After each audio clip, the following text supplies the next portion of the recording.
Hi, I'm Julia Glander, and welcome to the magical musical world behind the story of Peter and the Wolf. Now that you've seen Peter's incredible adventure out there in the meadow, you may have noticed that Peter, and all of the characters actually, have something very special in common. You see, each of them, Peter, the duck, the cat, the bird, the wolf, the hunters, and even grandfather, were accompanied by a musical theme, played by a specific instrument or group of instruments. What's a theme? Well, a theme is a melody, a group of notes. When you hum the first few notes of your favorite song, that's a theme. And in the case of Peter and the Wolf, it's no accident that the characters have their very own special musical personalities. That's why Peter and the Wolf was written in the first place.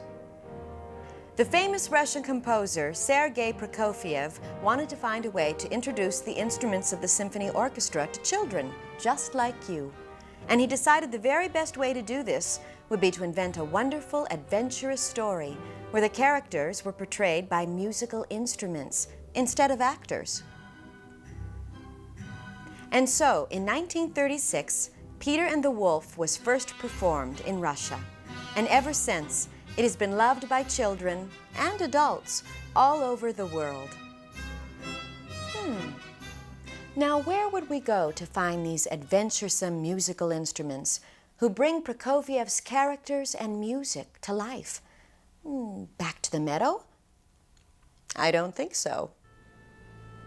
But how about the stage of the concert hall, where the symphony orchestra makes its home? A symphony orchestra is organized on the stage in almost the same way all over the world. So whether you're in America or Russia or China, you'll almost always find the string section, the violins, violas, cellos, and basses grouped down in front. The woodwinds, the flutes, clarinets, oboes, and bassoons, are in the middle. Toward the back, you'll find the brass players, the French horns, trumpets, and trombones. And all the way in the rear, the percussion instruments, booming drums, cymbals, and the majestic timpani or kettle drums. Out of this extraordinary family of musical instruments, Prokofiev carefully selected his cast of players. And just like the director of a film or a play, he chose musical actors who could best portray the emotions and personalities of the characters he had created.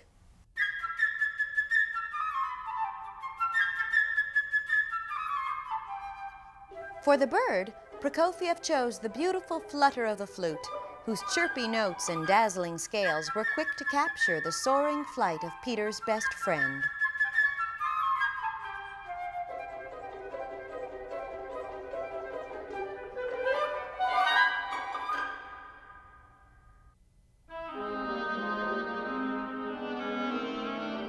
Next, we meet the duck. What instrument could sound like a duck, Prokofiev thought, waddling and a little awkward. Listen to the moody call of the oboe, and you can just imagine a little duck quacking along on his way to the pond.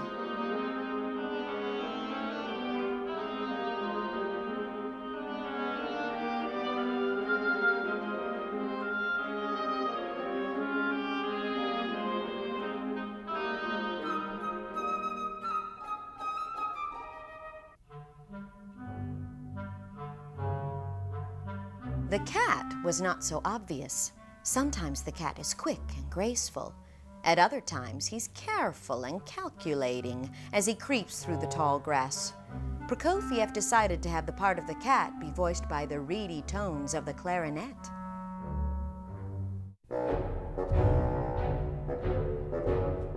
There was only one choice for grandfather's gruff, raspy voice, the lowest, funniest, oldest-sounding instrument in the orchestra, the bassoon.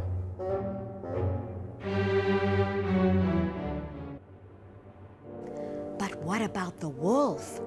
Well, the wolf is so big and terrifying that Prokofiev decided that one instrument was just not enough. So he gave our villain his deep and threatening voice, not with one, nor even with two, but with 3 French horns.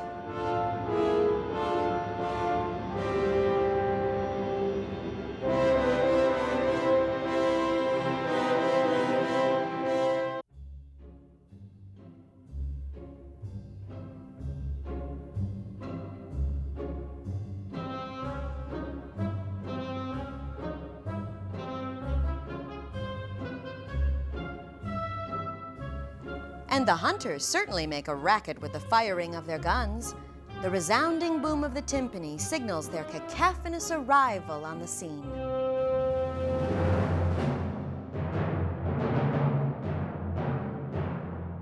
Well, that's everybody. Whoops, almost everybody. Who's left? Of course, it's our hero, Peter.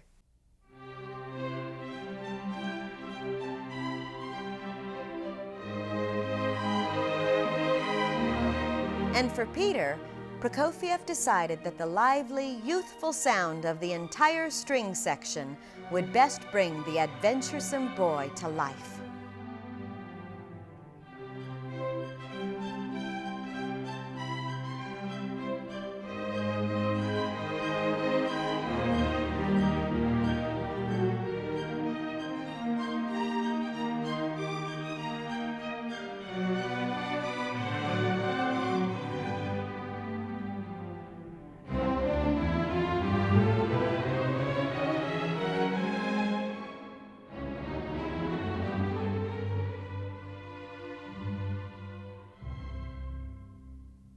Of course, it wasn't just enough to pick an instrument and write a theme. Now Prokofiev was ready to tell his story, and to do so, his musical actors, the instruments of the orchestra, wove their melodies together to form a beautiful symphonic tale. Of course, Prokofiev didn't just settle for letting his actors simply talk to themselves.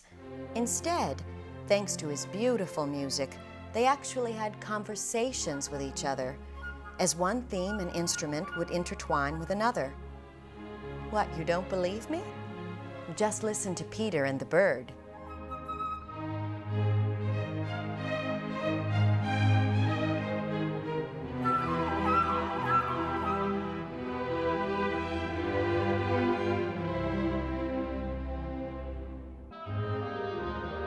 Or the bird and the duck duking it out.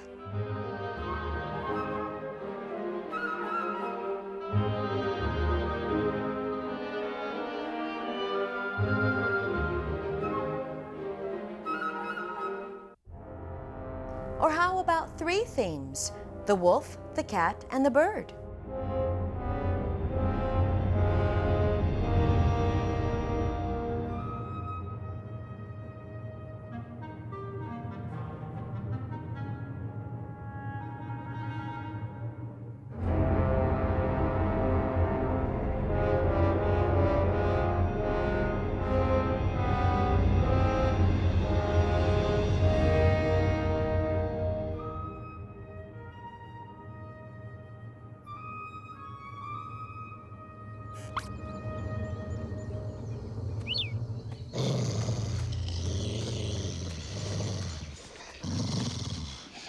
Well, I'm sure you're starting to get the picture.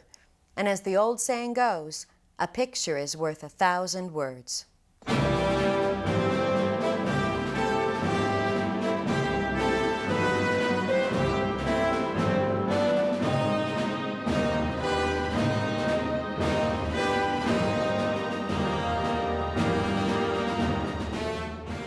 But when you hear the incredible range of emotions, actions, and expressions the instruments convey within Peter and the Wolf, you realize Prokofiev's music is worth even more.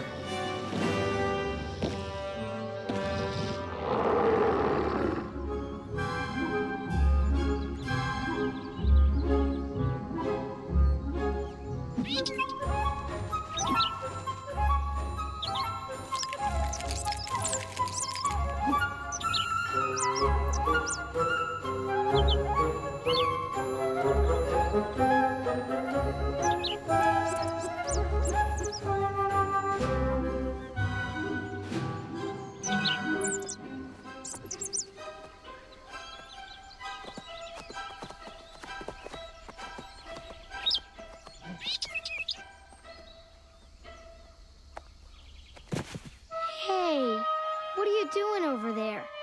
Everything turned out okay, didn't it? Listen, you'll never have to be scared again, 'cause I'll always be here to protect you.